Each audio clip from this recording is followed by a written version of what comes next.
It happened when I rushed to the operating room, blinded by panic and rain. Suddenly, his mistress grabbed my arm. "Hide, it's a trap," she whispered, pulling me into the dark. I obeyed, trembling in that cold closet.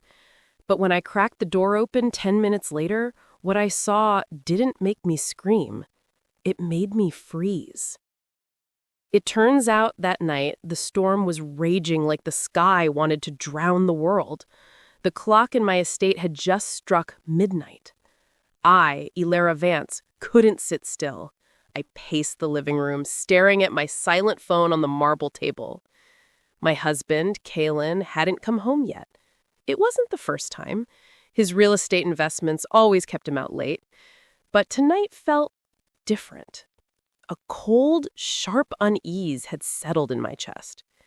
That same afternoon, we'd had a small argument. Nothing serious, just about money. I'd asked Kalen to slow down on his extravagant spending. Our accounts were bleeding. He'd snapped at me, saying I didn't understand business pressure. Normally, on nights like this, he'd text, "Stuck in a meeting, don't wait up." But tonight, his phone stayed silent. I'd called him 3 times. The first time rang, no answer. The second and third went straight to voicemail. His battery probably died, I told myself. But the bad feeling wouldn't leave. The rain hammered harder outside. I walked to the window and pulled back the curtains. The driveway below was empty, glistening wet. I hugged myself against the chill. Exactly at 12:30, a voicemail notification lit up my screen. In the dead silence of midnight, the buzzing sound made me jump. My heart began to pound. I pressed play. What I heard made my blood turn to ice. Wheezing, ragged, desperate breaths, then a sickening crash. Glass shattering, and then nothing, just the sound of rain through an open line. "Kalen!" I screamed into the phone. No answer. The call was still connected, but no one spoke. I didn't think. I grabbed my coat and keys and ran into the storm. But before we continue with the story, make sure you hit that subscribe button so you don't miss what happens next. And tell me in the comments, what time is it where you are right now? What city are you watching from? I love hearing from you. Now, let's dive back into the nightmare that was waiting for me at the Sterling Institute. I sat in the driver's seat, engine still running, rain hammering the windshield like fists. My hands shook as I pressed play on the voicemail again. I had to be sure. The wheezing started first, ragged, desperate, like someone drowning in air. Then the crash, glass shattering, metal twisting, and then nothing. Just rain, just silence, just the sound of my world ending through a phone line. "Kalen?" I whispered to the recording. "Kalen, please." No answer. There never would be. I threw the phone onto the passenger seat and slammed my foot on the gas. The road to the Sterling Institute was a nightmare. Rain poured so hard the wipers couldn't keep up. They scraped frantically across the windshield, but all I could see was water. The road blurred. I didn't care. I drove faster. My thoughts wouldn't stop jumping. The argument that afternoon, his face when I'd asked him to slow down on spending. What if those were the last words we ever exchanged? "Please, God," I sobbed, gripping the steering wheel. "Please let him be alive. Please." Tears mixed with the rain on my face. My chest felt hollow. I kept seeing him. Kalen laughing at our wedding. Kalen promising me forever. What if forever ended tonight? The road curved sharply. I took it too fast. The tires screamed. The car fishtailed. I jerked the wheel. Barely stayed on the road. I didn't slow down. I couldn't. The Sterling Institute appeared through the rain like a ghost. Massive, white, perched on a hill far from everything. Its windows glowed faintly in the darkness. I screeched into the parking lot, tires skidding on wet asphalt. I didn't park properly. I didn't even turn off the engine. I just threw the door open and ran. The rain slapped my face, My silk robe clung to my skin, soaked through in seconds. My bare feet splashed through puddles. A security guard shouted something at me. I didn't stop. The lobby door slid open automatically. Warm air hit me, but I felt nothing. I was dripping water all over the polished marble floor. A receptionist looked up, startled. "My husband!" I gasped, stumbling to the desk. "Kalen Vance! They brought him here. A car accident. Where is he?" The nurse's eyes widened. She typed quickly into her computer. "Mr. Vance, yes, 4th floor, surgical wing, operating room 3. Operating room. Surgery. He was alive. He had to be alive. "Thank you," I choked out, already running. The elevator was too slow. I couldn't wait. I saw the emergency stairs and threw myself at the door. I started climbing. 1 flight, my legs burned. 2 flights, my ankle twisted. I didn't stop. 3 flights, my lungs screamed for air. 4 flights, my heart felt like it would explode out of my chest. I slammed through the 4th floor door and stopped. The hallway stretched before me. Long, silent. Sterile white walls glowing under fluorescent lights. The smell of disinfectant hit me so hard I almost gagged. My wet footsteps echoed as I walked forward. Drip, drip, drip. Water from my clothes hitting the tile. It was the only sound. At the end of the hallway, I saw them. Steel doors. Heavy. Cold. And above them, a red light glowed, like a warning. The sign next to it read, OR3, in session. Kalen was behind those doors, fighting for his life. I started running again. My bare feet slapped against the tile. My breath came in ragged gasps. I reached out, my hand trembling, fingers stretching toward the cold steel. I had to see him. I had to know. But just as my fingertips grazed the metal, a hand grabbed me by behind. I spun around, heart stopping. A woman stood there, elegant, terrified, her eyes wide and desperate. It was Sutton Greer, Kalen's business partner. "Don't," she whispered urgently. "Don't go in there." "What are you doing?" I tried to pull my arm free, but Sutton's grip was iron. "Kalen is in there. I have to see him." "No." Sutton's voice was low, urgent, barely above a whisper. Her perfectly manicured nails dug into my wrist. "You can't go in there. You can't let them see you here." I stared at her, confused, my brain struggling to process her words through the fog of panic. Sutton looked terrified. Her usually composed face was pale, almost ghostly under the fluorescent lights. Her eyes darted back and forth down the hallway like she was being hunted. "What are you talking about?" I demanded, louder now. "My husband is dying in there. Let me go." "Alara, listen to me." Sutton stepped closer, blocking my view of the operating room doors. Her breath was quick and shallow. "This isn't what you think. You have to trust me. You have to hide. Right now." Hide? The word didn't make sense. Why would I hide? Kalen needs me. "Please," Sutton's voice cracked. Her eyes filled with real tears, making her look desperate, scared. "There's no time to explain. If they see you, everything will be worse. You have to trust me." I opened my mouth to argue, but the raw fear in her eyes stopped me. Sutton was always calm, always in control. I'd never seen her like this. "Who is they?" I whispered. "Not now." Sutton grabbed my arm and pulled me away from the operating room doors. I stumbled after her, my wet feet slipping on the tile. She dragged me down the hallway, past the nurse's station, past empty recovery rooms. We stopped in front of a dark wooden door tucked into a shadowed corner. No sign, no label, just old wood. She opened it and shoved me inside. The smell hit me first. Bleach, rust, stale air.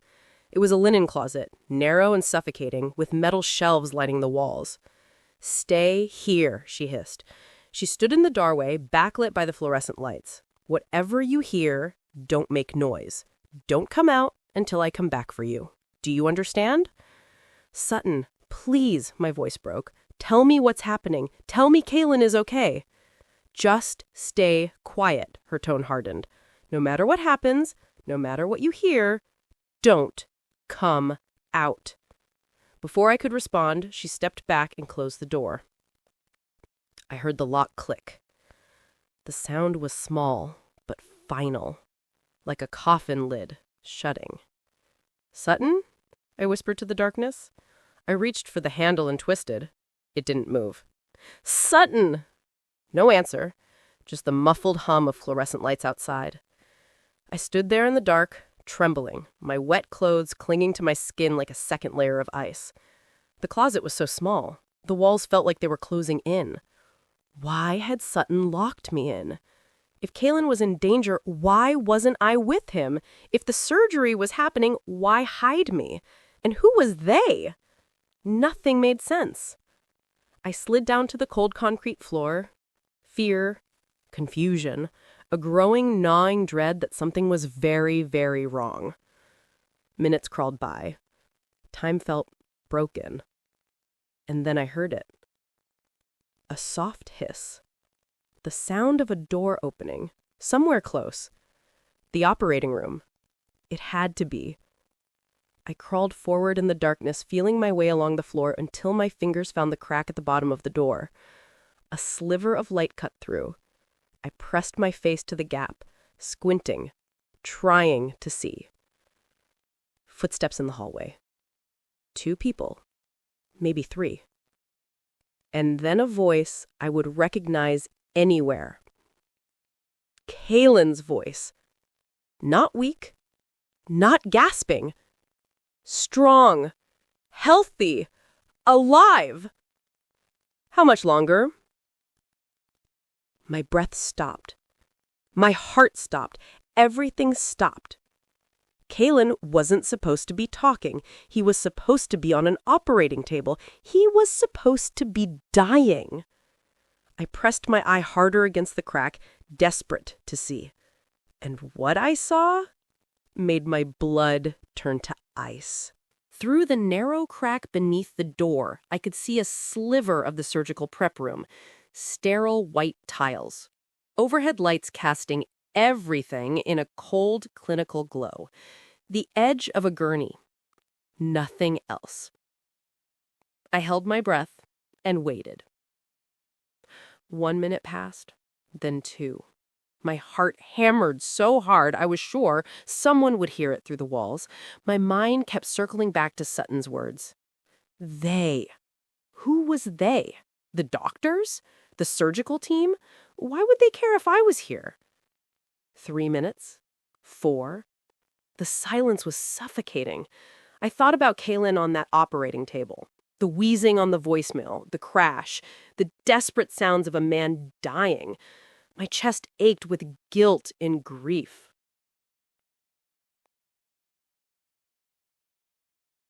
"5 minutes felt like an hour. I shifted on the cold floor, my wet clothes sticking to my skin. The closet smelled like old bleach and something metallic, like rust or blood. My fingers were numb, my legs cramped. But I didn't move away from that crack of light. I couldn't.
I pressed myself flat against the cold metal of the ventilation shaft, trying to make my body as small as possible. The space was narrow, barely wide enough for my shoulders. The air was thick and stale, metallic. I couldn't see anything, just darkness pressing in from all sides. Below me, through the open vent hole, I heard Sutton's footsteps enter the closet. "Ilara, honey." Her voice was sugar-sweet, dripping with fake concern. "I brought you some water. You must be so thirsty." Silence. I held my breath, my lungs burning. My heart slammed against my ribs so hard I was sure she'd hear it. "Ilara?" Sutton's tone shifted slightly, less sweet, more uncertain. "Ilara, where are you?" More silence. Then a sharp gasp. "She's gone!" Sutton's voice turned sharp as broken glass. "She's gone!" Footsteps, running, the closet door banging open. "Kaylin!" Sutton's scream echoed down the hallway. "She's not here! The vent! She went through the vent!" Heavy footsteps, faster, multiple people running. "What do you mean she's gone?" Kaylin's voice was pure ice. No more pretending, no more acting. This was the real him. Cold, calculating, furious. "The grate is on the floor," Sutton panted. "She climbed up! She must have heard us!" A pause. Then Dr. Holt's calm, measured voice. "How much did she hear?" "Everything," Sutton whispered. "She heard everything." Kaylin swore. The word was vicious, full of rage. "Find her, lock down this floor, now." "She can't have gone far," Dr. Holt said, his voice maddeningly composed. "She's emotional, irrational, panicked. We'll tell security there's a distressed family member loose on the floor, possibly dangerous to herself. They'll help us contain her." Contain. Like I was an animal. "Check the stairwells," Kaylin ordered. "Sutton, take the east wing. I'll cover the west. Holt, make the call." Their footsteps scattered in different directions. I started crawling. The ventilation shaft was a maze of darkness. The metal was freezing against my palms and knees, sharp edges cutting into my skin. I couldn't see where I was going. I just moved forward, inch by agonizing inch, trying not to make noise. The space was suffocating. The walls pressed in on all sides. My breath came too fast, too loud. I forced myself to slow down, to think, but panic clawed at my throat. They were hunting me. My husband, the man who'd promised to love me forever, he was hunting me like prey. I crawled faster, ignoring the pain in my knees, the way the metal scraped my elbows raw. The shaft branched left. I took it, then right, then straight. I had no idea where I was going. I just had to get away. Voices echoed through the vents, distorted and hollow. "She's not in the stairwell," Sutton's voice, frustrated. "Keep looking." Kaylin, still cold, still controlled. Then Dr. Holt's voice, calm and professional, talking to someone else. "Yes, this is Dr. Holt at the Sterling Institute. We need to activate lockdown protocol for the 4th floor surgical wing. We have a distressed family member, Mrs. Ilara Vance. She's just received devastating news about her husband, and she's not thinking clearly. She may be a danger to herself. We need all exits secured immediately." Danger to myself? That's what he was telling them? That I was the problem? That I was the one who couldn't be trusted? I wanted to scream. I wanted to rip through the metal and tear them apart, but I couldn't. I had to stay quiet. I had to survive. The shaft sloped downward. I slid forward, losing control for a moment, my body scraping against the sides. My elbow hit something sharp. Pain flared. I bit my lip to keep from crying out. Tears streamed down my face. The pain was blinding, radiating from my ankle in waves that made my vision blur. But I couldn't scream. I couldn't make a sound. Above me, through the open vent, I heard it. Footsteps. Running. Coming closer. I heard something. Down there. The storage level. "Go," Kaylin ordered. "I'll take the stairs." I had seconds. Maybe less. I pushed myself up, putting weight on my injured ankle. The pain nearly dropped me, But I forced myself to stand. I limped forward, dragging my bad leg, leaving a trail of wet footprints on the dusty concrete. Behind me, I heard the stairwell door slam open. I was out of time.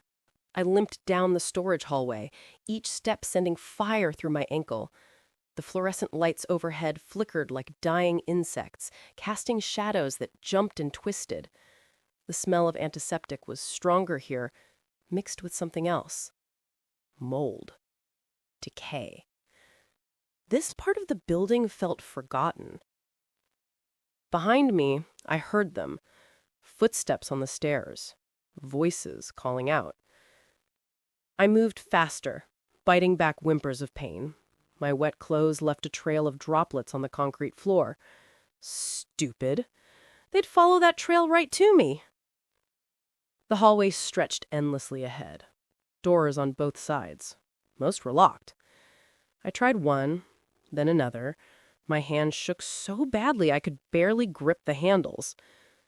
Then I heard it. Distinct, sharp, getting closer. Heels clicking on tile. Sutton. I yanked open the next door and stumbled inside. A supply room. Metal shelving units filled with boxes, linens, medical supplies. I pressed myself behind the nearest shelf, my back against the cold wall, and pulled my knees up despite the screaming pain in my ankle. The footsteps got louder, closer, slower now, deliberate. Through the crack in the door, I saw her. Sutton walked past, her silhouette sharp in the flickering light. She wasn't running anymore. She was hunting. In her right hand, she held something. A syringe. Large, filled with clear liquid that caught the light. My heart stopped. She moved past the supply room door. For a moment, I thought I was safe. Then she stopped. She stood completely still in the middle of the hallway, her head tilted slightly like a predator sensing prey. She turned around slowly. "Ilara," she called out. Her voice was different now. No sweetness, no fear, just cold, empty calm. "I know you're here." I pressed my hand over my mouth, trying to silence my ragged breathing. Sutton took a step back toward the supply room. "I can smell you. Wet clothes, fear. You left a trail." She was right outside the door now. I could see her shadow through the crack. "You were always so naive. Did you really think Kalen loved you? A man like him doesn't love. He calculates. He acquires." Tears burned my eyes. I refused to let them fall. "You were just the trust fund he needed, the respectable wife with the family money. That's all you ever were, Ilara. A transaction." My hands trembled violently. I reached up slowly, silently, and grabbed a metal medical tray from the shelf beside me. It was cold, heavy. If she came through that door, I'd hit her. I'd fight. Sutton's shadow moved closer. Her hand touched the door handle. "Come out, Ilara.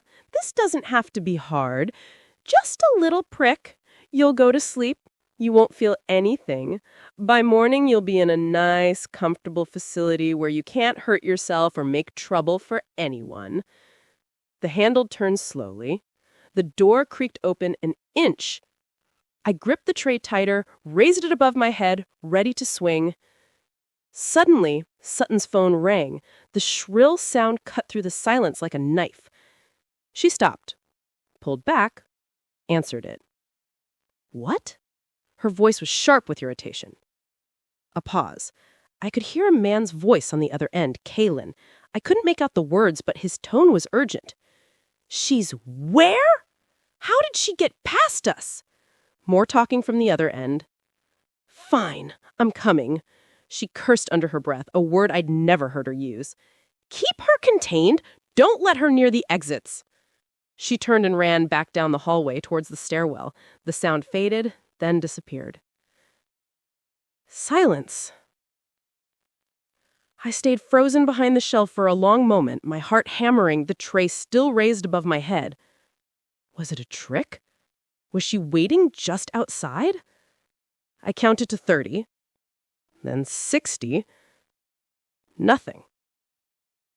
I lowered the tray slowly and crawled to the door, pushed it open just enough to look out. The hallway was empty. I exhaled, the breath shaking out of me. My whole body sagged with relief. But then I heard it. Sutton's voice echoing from the stairwell, talking into her phone as she climbed. She's heading toward the MRI suite. Cut her off! I'll come from the east. Kaylin, you take the main corridor. Holt, get to the control room. We trap her there. MRI suite? I wasn't heading toward the MRI suite. I didn't even know where it was. But they thought I was. And they were going to trap someone there. Unless I got there first. I waited in that supply room until my legs went numb, listening to the silence. They thought I was heading to the MRI suite. Good. Let them waste time searching there. I pushed myself up, wincing as weight hit my injured ankle. I needed to go the opposite direction, away from them, away from their trap. I limped out into the hallway and turned left, away from the stairwell Sutton had taken. The corridor sloped upward slightly, leading back toward the main level of the clinic. Each step was agony, but I forced myself to keep moving. The building felt wrong, too quiet, like a mausoleum. It was 2 a.m., and the Sterling Institute was massive but nearly empty. I passed a janitor's closet, a utility room. Everything was locked and dark. I reached the main atrium on the second floor. The space opened up around me, high ceilings and marble floors that reflected the dim emergency lighting. A curved reception desk sat empty in the center. Behind it, a computer screen glowed softly, still logged in. A coffee cup sat beside the keyboard, steam still rising from it. Someone had just been here. I froze, scanning the shadows. No movement. No sound. I limped across the atrium toward a side corridor that had to lead to an exit. There had to be a way out of this place. A door. A window. Something. The exit door at the end of the hall had a green emergency sign glowing above it. Hope surged in my chest. I pushed forward faster, ignoring the pain. I reached the door and shoved the handle down. Locked. I pulled harder, panic rising. The handle wouldn't budge. I looked at the card reader mounted beside it. A small red light blinked. Key card access only. No, I whispered. No, no, no. I slammed my palm against the door in frustration. Then I heard it. A crackle of static. A speaker coming to life somewhere overhead. Dr. Holt's voice filled the empty atrium, calm and soothing, like a father speaking to a frightened child. Mrs. Vance. His tone was so gentle it made my skin crawl. If you can hear me, please return to the surgical floor. You're in shock. You're confused. Your husband has just been through a terrible accident, and I understand how overwhelming this must be. I backed away from the door, looking up at the speaker mounted in the ceiling. Let us help you, Ilara. You're not thinking clearly. Come back upstairs. We'll give you something to calm your nerves. Everything will make sense in the morning. He sounded so reasonable, so kind, so believable. For a moment, just a moment, doubt crept in. What if I was wrong? What if I'd misunderstood what I'd seen in that prep room? What if the stress and fear had twisted reality? No! I'd seen Kaylin practicing dying in a mirror. I'd heard them planning to commit me. That was real. I turned and limped back through the atrium, away from Dr. Holt's voice. I needed a keycard. I needed a phone. I needed help. I found a staff locker room tucked behind the reception desk. The door was unlocked. Inside, rows of metal lockers lined the walls. The room smelled like detergent and stale coffee. I moved quickly, trying locker doors. Most were locked, but one opened. Inside hung a pair of blue scrubs, a pair of comfortable shoes, a hospital ID badge with someone's photo clipped to the fabric. I stripped off my soaking wet robe and pulled on the scrubs. They were too big, but they were dry. I shoved my feet into the shoes. They were tight, but better than bare feet. I clipped the badge to my chest without looking at the name. If I could blend in, maybe I could walk out of here. I searched more lockers, found a purse in one. Inside, a phone. I grabbed it and unlocked the screen. My hand shook as I dialed 911. Nothing happened. No signal. Not even one bar. The Sterling Institute was too far out, too isolated. No cell towers reached this place. I wanted to scream. I wanted to throw the phone against the wall. Instead, I spotted something else. A landline phone mounted on the wall near the door. I grabbed the receiver and lifted it to my ear. Dead silence. No dial tone. Nothing. They'd cut the phone lines. Of course they had. They'd thought of everything. Every escape route, every way I might call for help. They'd planned this. My breath came faster. The walls felt like they were closing in. I was trapped, completely trapped, in this building with 3 people who wanted to erase me. Behind me, I heard the locker room door open. I spun around, my heart leaping into my throat. Kalen stood in the doorway. He was still wearing his blue scrubs. His expensive watch caught the light. In his hand, he held a keycard. He looked completely calm, relaxed. He was smiling. "Hello, darling," he said softly. I backed up until my spine hit the lockers. The metal was cold against my shoulders. Kalen stood in the doorway, blocking the only exit. His face was soft with concern, his eyes gentle. The same eyes that used to make me feel safe. "Ilara, sweetheart," he said quietly, "what are you doing down here?" "Stay away from me!" My voice shook. "I know what you're doing." He took one step into the locker room, holding up his hands in a calming gesture. "What am I doing, Ilara? I'm recovering from surgery. Dr. Holt just saved my life. I should still be in bed. But when I heard you'd run off, I had to find you." "You weren't in surgery." The words burst out of me. "I saw you in the prep room. You were practicing, rehearsing your dying act in the mirror." Kalen's face changed. His expression melted into something that looked like heartbreak. "Oh, Laura," he said my name like it hurt him. "Dr. Holt warned me this might happen." "What are you talking about?" He took another step closer. His voice was so gentle, so tender. "The stress, the guilt over our argument this afternoon. Baby, you've been pushing yourself too hard, worrying too much. And tonight, when you got that call, something in you just broke." "That's not true." But my voice wavered. My hands trembled. "You're having a breakdown, sweetheart. You're seeing things that aren't there. Dr. Holt explained it to me. Acute stress reaction. Your mind is trying to make sense of trauma by creating false narratives." I shook my head violently. No, I know what I saw." "Do you?" Kalen's voice was so reasonable, so kind. "You drove here in a storm, Ilara. You were hysterical. You barely remember the drive, do you? You broke into a restricted surgical floor, you hid in a closet, you climbed through ventilation shafts." Each word he spoke made me sound more insane. "I saw you," I insisted, but doubt crept into my voice like poison. "I heard you. You, Sutton, and Dr. Holt. You were planning to sedate me, to commit me." Kalen stepped closer. Now he was only a few feet away. "Ilara, listen to yourself. Do you hear how that sounds? Sutton tried to help you. She saw how upset you were and tried to get you to sit down, to wait. Instead, you ran, you hid. You're acting paranoid." "I'm not paranoid." "Then why are you wearing someone else's clothes?" He gestured at the scrubs I'd put on.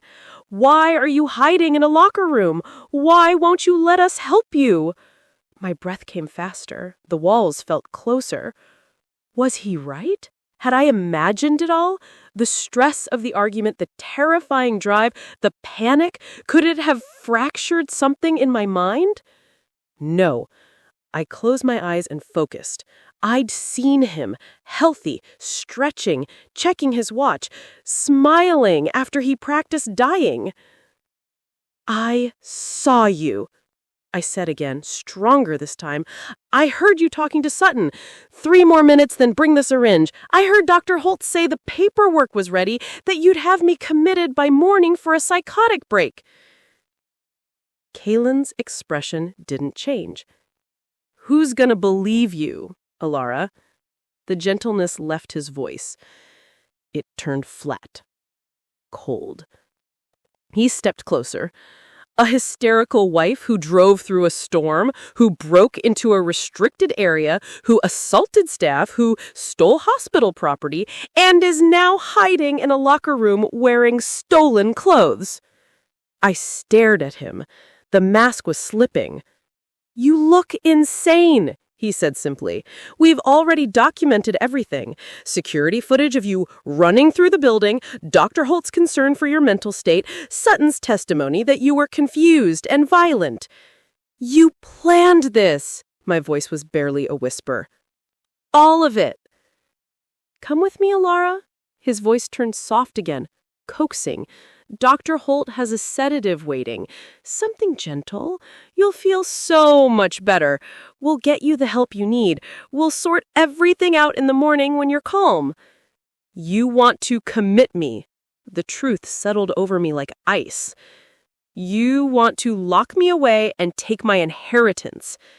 Kaylin's smile changed. It turned cruel, sharp, real. "Smart girl. Too bad you figured it out too late." He lunged. I threw myself sideways, knocking over a bench between us. He caught it with his shin and cursed. I ran for the door, my injured ankle screaming, but adrenaline pushed me forward. I burst out of the locker room and sprinted down the corridor. Behind me, I heard him laugh. Actually laugh. "You can't run forever, Alara. There's nowhere to go. Every door is locked, every exit needs a key card, and I have all of them." I didn't stop. I couldn't. I ran through the atrium, my footsteps echoing off marble floors. I didn't know where I was going. I just knew I had to get away. Behind me, Kaylin's footsteps followed, steady, unhurried. He wasn't chasing me. I ran blindly through corridors I didn't know, my ankle a white-hot spike of pain with every step. The borrowed scrubs clung to my sweating skin. My breath came in ragged gasps that echoed off sterile walls. Behind me, Kaylin's footsteps kept pace. Never faster, never slower, just there. I turned a corner and my heart dropped. Dead end. A set of double doors blocked my path. Above them, a sign read, "MRI Suite, authorized personnel only." I looked back. Kaylin was rounding the corner, his silhouette dark against the fluorescent lights. I had no choice. I slammed through the doors. The MRI suite was vast and dark. Emergency lighting cast everything in a dim blue glow. In the center of the room sat the machine itself, massive and cylindrical, like the mouth of some mechanical beast. The opening was a perfect black circle. Around it, warning signs plastered every surface. "Remove all metal, strong magnetic field, danger." To my left, separated by a thick glass wall, was the control room. Computers, monitors, safety behind glass. I ran to the control room door and yanked the handle. Locked. Of course it was locked. Behind me, the MRI suite doors opened slowly. Kaylin entered first, then Sutton, still holding that syringe, then Dr. Holt, his white coat pristine, his expression calm. They fanned out, blocking my only exit. The three of them stood between me and freedom like a wall. "End of the line, darling," Kaylin said. His voice was soft, almost sad. I backed up until I felt the cold metal of the MRI machine against my spine. Stay back! Dr. Holt adjusted his glasses, his movements unhurried and precise. Mrs. Vance, you're only making this harder on yourself. Accept the sedative. I promise it'll be painless. You'll simply go to sleep. And wake up locked away? I spat. You'll wake up getting the help you need, Dr. Holt corrected, his tone so clinical it made my skin crawl. A comfortable facility, professional care, it's really for the best. Sutton stepped forward, the syringe catching the light. We tried to do this the nice way, Alara. We really did. But you had to make everything difficult. The nice way? I couldn't believe what I was hearing. You locked me in a closet. You hunted me through this building like an animal. Because you ran, Sutton said simply. If you'd just stayed put, this would already be over. Kalen moved closer. He was in no rush. He knew I had nowhere to go. It's your own fault, really. If you hadn't been so controlling about money, none of this would have been necessary. But you just kept pushing, kept questioning. You couldn't just be a good wife and stay quiet. Tears burned my eyes, not from fear anymore, from rage. A good wife? You wanted me to fund your lies while you planned my destruction? I wanted you to be useful, Kalen said coldly. You have one purpose, Alara. Your family's money. That's it. That's all you ever were. The words cut deeper than any knife. This man had promised to love me, honor me, protect me, and I was nothing to him. I'd never been anything. My eyes darted around the room, desperate for escape. That's when I saw it. On the wall to my right, mounted in a protective case, a big red button. Above it, bold letters, emergency quench, magnetic discharge. Below, a warning label with exclamation marks, danger, activates full magnetic field, remove all metal objects. My gaze snapped to Kalen. His Patek Philippe watch gleamed on his wrist. His designer belt buckle caught the light. Metal cufflinks glinted at his sleeves. He was covered in metal. Understanding crashed over me like a wave. You wanted me helpless on a table, I said slowly, surrounded by doctors I couldn't trust. Kalen smiled. And now you are. I looked at him, then at the button, then back at him. No, I said quietly. Now you are. I lunged for the button. Kalen's eyes went wide. No! Stop her! All three of them rushed forward, but I was closer. My hand slammed down on the button. For one heartbeat, nothing happened. Then the MRI machine roared to life. A deep, mechanical hum filled the room, rising in pitch until it became a scream. The emergency lighting flickered. The floor vibrated beneath my feet. And then the magnetic field activated. 30,000 times the strength of Earth's gravity. Kalen was 3 steps away from me when it hit. His body jerked violently backward like an invisible hand had grabbed him. His watch, his belt buckle, his cufflinks, all metal. He screamed. His back slammed against the MRI machine with a sickening thud. His watch dug into his wrist. Blood welled up. His belt buckle pressed into his stomach, folding him backward at an unnatural angle. "Turn it off!" he screamed. "Turn it off!" Sutton tried to run, but her earrings were metal. They ripped from her ears. She screeched, blood streaming down her neck as her keycard holder flew from her pocket and dragged her sideways into a medical cart. Dr. Holt was thrown backward. The pens in his coat pocket launched like missiles. He hit the wall and collapsed.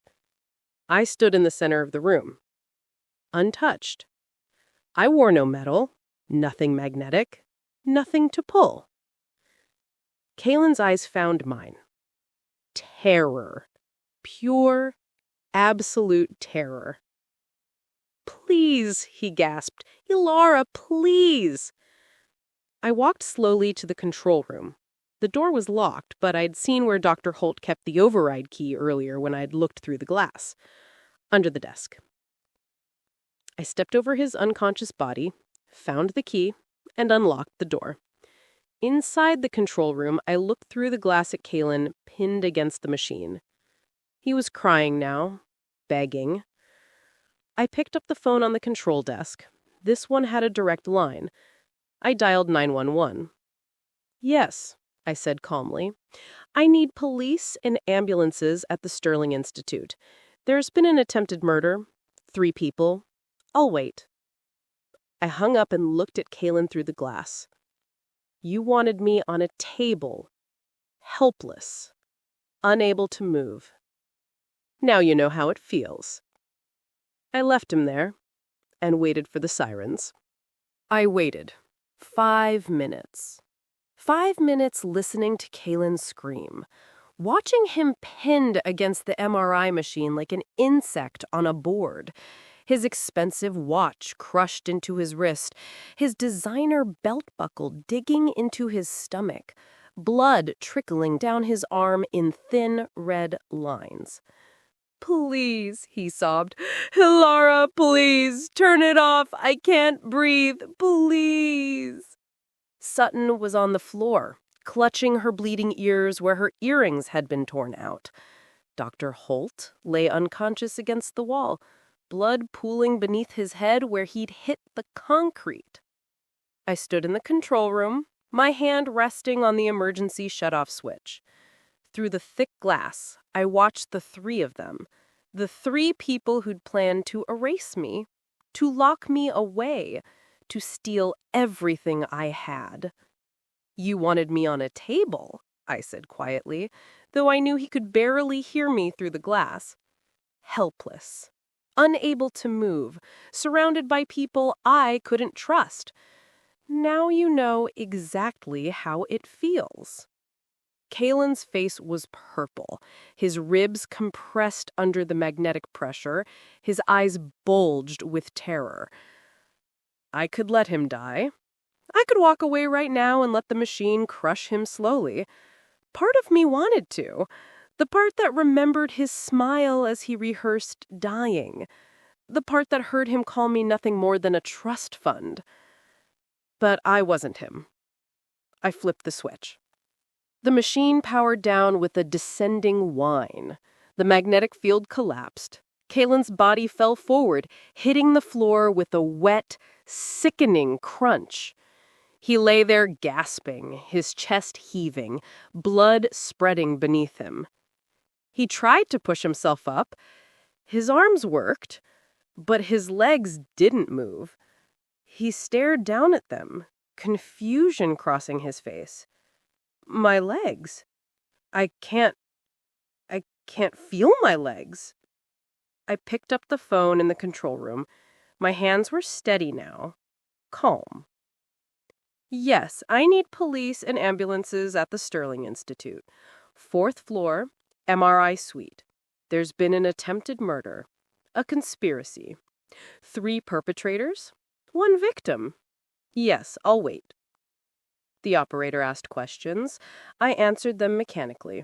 My eyes never left Kalen through the glass. He was dragging himself across the floor with his arms, his useless legs trailing behind him like dead weight. "No," he kept saying. "No, no, no, this isn't real. Move, move." But they didn't move. The sirens came faster than I expected. Red and blue lights strobed through the windows. Footsteps thundered up the stairs. Police officers burst through the MRI suite doors, guns drawn. Paramedics followed with gurneys and medical bags. I opened the control room door and stepped out. "I'm Hilara Vance. I made the call." They separated us immediately. A female detective with kind eyes sat with me while her partner secured the scene. Paramedics swarmed Kalen. "Ma'am, can you tell me what happened here?" she asked gently. I told her everything. The fake voicemail, the rehearsal in the mirror, the plan to commit me, the hunt through the building. My voice didn't shake. I was done shaking. "Show us," she said. I took them to the prep room on the 4th floor, showed them the gurney where Kaylin had practiced, the mirror he'd used, the surgical schedule on the computer that listed my name for an emergency psychiatric commitment procedure scheduled for 9 a.m. They found Dr. Holt's paperwork, pre-signed commitment forms, insurance documents, transfers of power of attorney that would have given Kaylin control of everything the moment I was declared incompetent. It was all there, every piece of evidence they needed. Sutton was arrested first, handcuffed while a paramedic treated her torn earlobes. She cried the whole time, mascara running down her face, screaming that it was all Kaylin's idea, that she'd just done what he told her, that she'd never wanted to hurt anyone. Dr. Holt regained consciousness as they loaded him on a gurney. He was arrested before they even wheeled him out. His medical license would be revoked by morning. Kaylin was last. The paramedics worked on him for 20 minutes before they could safely move him. I watched from the hallway as they tested his responses. "Can you feel this, Mr. Vance?" A paramedic pressed something against his leg. "No," Kaylin's voice cracked. "I don't feel anything." "What about here?" "Higher up." "Nothing. Please, you have to fix this. You have to—" "Possible spinal fracture, crush injury to the lumbar vertebrae. We need to stabilize before transport." Kaylin's eyes found mine across the room. The rage was gone. The cruelty was gone. All that remained was pure animal terror. "Ilara!" he called out. "Ilara, please, tell them it was an accident. Tell them you didn't mean—" A police officer stepped between us. "Sir, you need to remain calm." They took him away on a backboard, strapped down and unable to move. A second officer rode in the ambulance. He'd be treated under guard, then arrested, then tried. When the last ambulance pulled away, I stood alone in that MRI suite. The adrenaline that had kept me moving finally drained away. My legs gave out. I slid down the wall and sat on the cold floor. And I cried. Not for him, not for what we'd had, not even for what I'd lost.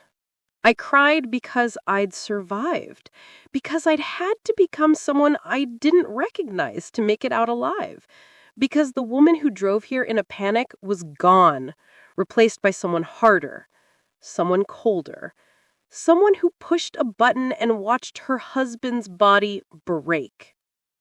The female detective sat beside me. She didn't say anything, just handed me tissues and waited. "You did good," she finally said quietly. "You saved your own life tonight." I nodded. I had. The sun was rising when I finally walked out of the Sterling Institute. The sky was clear and pink. The air smelled clean. The storm had passed completely. My lawyer met me in the parking lot 3 days later with divorce papers already prepared. I signed them on the hood of his car, my signature firm and clear. The medical report came that same afternoon. The detective called me to tell me personally. Crushed vertebrae, severed nerves, permanent paralysis from the waist down. Kaylin would never walk again. The man who'd faked being sick to steal my life would spend the rest of his in a wheelchair. 1 week later, I went to see him. Just once. He was in a county hospital now, not the Sterling Institute. A guard sat outside his door. Inside, Kaylin lay in a narrow bed, neck brace holding his head rigid, legs motionless under white sheets. When he saw me walk in, his eyes filled with hate, then fear, then something that might have been pleading. "Ilara," he whispered, his voice was hoarse. "Please, tell them it was an accident. Tell them you didn't mean to—" "No." I placed the divorce papers on his bedside table. Already signed. Already filed. You wanted me to erase me. You wanted to lock me in a facility and steal everything I had.